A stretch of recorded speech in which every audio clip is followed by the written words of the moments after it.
पूर्वाधिष्ठातृदेवतेभ्यो नमः।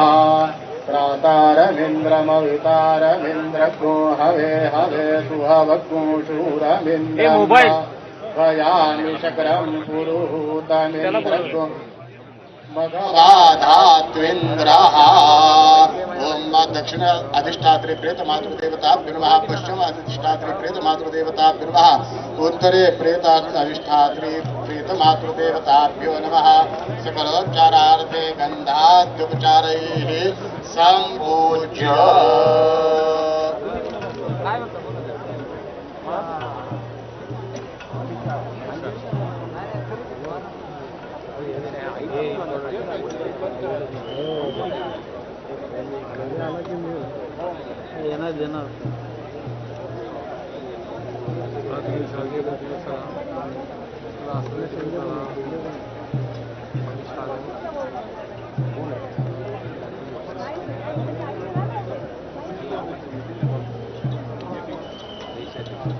शहा पोहोचलेले आहेत। ते अर्थात आधी शरद पवारांचं आणि कुटुंबियांचं सांत्वन करतील।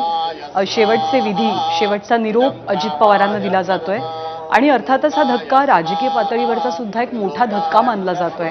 कारण राज्याची अनेक पुढची गणितं म्हणा, राजकारणाची पुढची गणितं म्हणायचे एक आडाखे बांधलेले असतात। एखाद्या व्यक्ती जाणं, त्याचा पक्ष आतून बाहेरून हादरून जाणं आणि ते कुटुंब हादरणं, या सगळ्यातनं पुन्हा नव्यानं उभं राहून एक नवी सुरुवात करणं, ह्याला काही काळ लागतो आणि हा काळच महत्त्वाचा आहे। शरद पवारांचं सांत्वन करता आहेत केंद्रीय गृहमंत्री अमित शहा।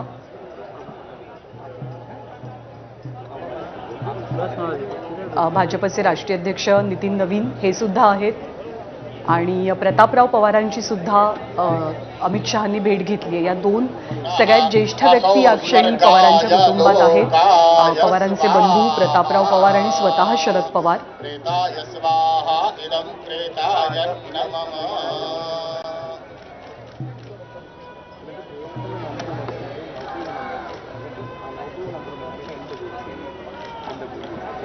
एकीकडे अखेरचा निरोप देतानाचे मंत्रोच्चार सुरू आहेत, पण त्यापेक्षा कार्यकर्त्यांचा आवाज हा जास्त कानात घुमतोय की एकच वादा अजित दादा आणि दादा परत या।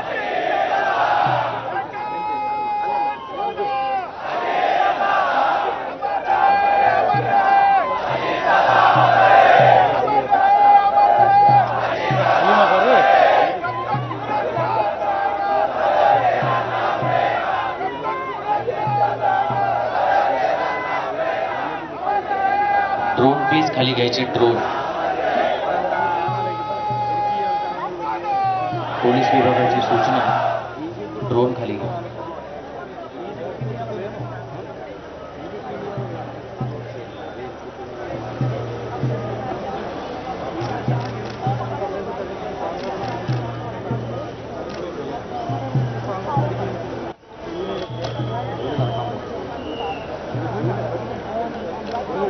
आपले प्रतिनिधी मंदार गोंजारी सध्या आपल्या सोबत आहेत। मंदार, हा क्षण बारामतीकरांसाठी, इथे उपस्थित असलेल्या प्रत्येकासाठी पचवणं खूप अवघड आहे, कारण इतका मोठा जनसमुदाय समोर आहे आणि अजित पवार शांत आहेत, अजित पवार काहीच बोलत नाहीत।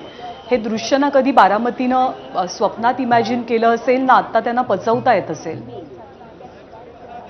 बारामतीकरांनी अजित पवारांना 40 वर्ष प्रतिसाद दिला। अजित पवारांना जसे ते होते तसे स्वीकारलं, त्यांच्यावरती प्रेम केलं आणि त्याची परतफेड अजित पवारांनी कशी केली हे आपण बारामतीच्या बदललेल्या स्वरूपामध्ये पाहिलं। अजित पवारांनी, शरद पवारांनी जी सुरुवात केली होती ती सुरुवात आणखी पुढे त्याचा विस्तार केला आणि हा करताना बारामतीकरांना सोबत घेतलं। तेच मॉडेल राज्यामध्ये त्यांनी राबवण्याचा प्रयत्न केला आणि या निमित्ताने लोकांसोबत जो संबंध जोडला गेला तो संबंध अतिशय घनिष्ठ होता। एका बाजूला मगाशी पवार हे पटकन जात होते, मात्र दुसरीकडे त्यांच्या प्रेमाचा, त्यांच्या आपलेपणाचा अनुभव बारामतीकरांनी घेतला। लोकांच्या आयुष्यातल्या समस्या, त्यांची त्रास हे अजित पवारांनी आपले मानले आणि ते सोडवले, ते सोडवण्याचा प्रयत्न केला आणि आज अजित पवार अशा परिस्थितीमध्ये जे लोकांच्या समोर आहे। अजित पवार निशब्द आहेत. अजित पवार बोलत नाही. ते अजित पवार बारामतीमध्ये सभा घेताना मस्करी करायचे, लोकांना हसवायचे, लोकांचा ताण हलका करायचे आणि बारामतीच्या विकासाचं धोरण बांधायचे. यावेळी बारामतीमध्ये आपण नवीन काय करतो आहोत, नवीन कोणता प्रकल्प बारामतीमध्ये आपण सुरू करतो आहोत हे सांगायचे आणि हे सांगताना लोकांना आपलंसं करायचे. ते अजित पवार आज सारख्याच्या स्वरूपामध्ये बारामतीकरांच्या समोर आहेत आणि हे सुचवणं कालपासून बारामतीकरांना जड जात आहे, शक्य होत नाहीये. कारण अजित पवारांना अशा प्रकारे निरोप